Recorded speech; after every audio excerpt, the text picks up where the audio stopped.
Αυτά που λες χίλιες φορές μου τα έχεις πει και ξαναπεί απ' την αρχή πως αν θα φύγω θα πονάς και σαν φροπό δεν θα μιλάς.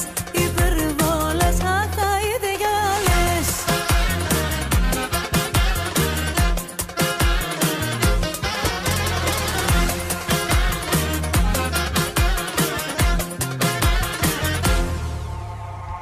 Σε είδα, σε ερωτεύτηκα